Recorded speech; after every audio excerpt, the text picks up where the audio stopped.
Aldo, alam mo ba kung anong date na ngayon? February 12.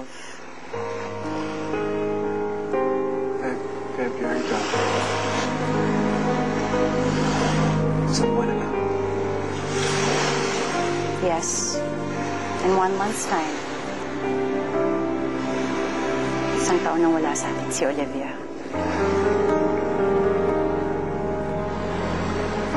I remember everything so clearly. It's as if it just happened yesterday.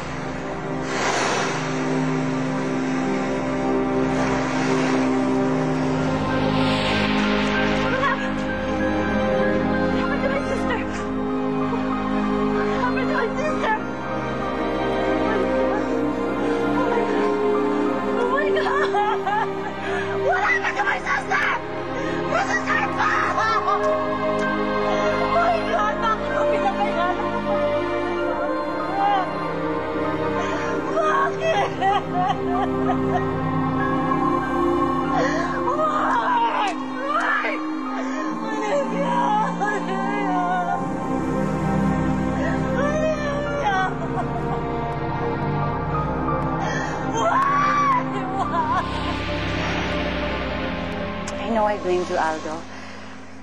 I really didn't mean it at that time. I was so shocked. Naghahanap lang siguro ako ng masisisi.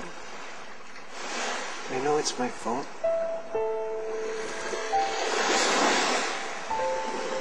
Kung hindi mo siya pinilit mag-surf, sana buhay pa ngayon si Olivia.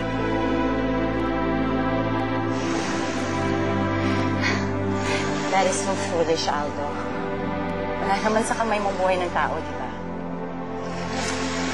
You know, kaya nga sana sinasuggest ko na buhayin natin at i-renovate natin itong resort na to. I was planning to name it Villa Olivia. Kasabay ng first death anniversary niya.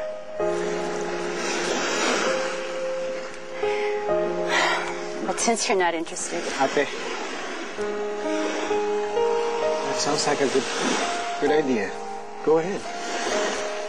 Tuloy mo yung renovation. I'm sure she'll like it. I want it. Go. Basta lang huwag masisira yung peace and quiet dito. Sure. Thank you. Villa Olivia.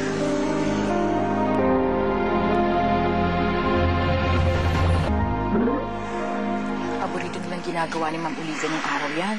Gumagawa sila ng malaking bundok. Kawawa naman si Sir Aldo.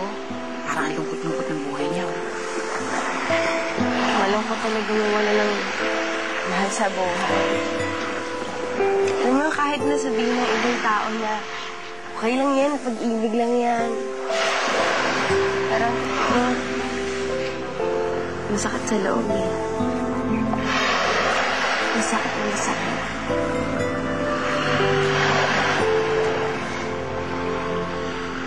Ang deep naman ang pinagpupunan mo, baby. Parang ocean deep. Ano ba yan? Ikaw talaga.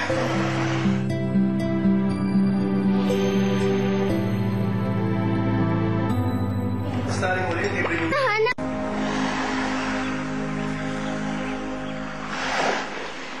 I miss you so much, Olivia. Okay. Ito na. Flag. Dahan-dahan, ha? Sinasadya mo!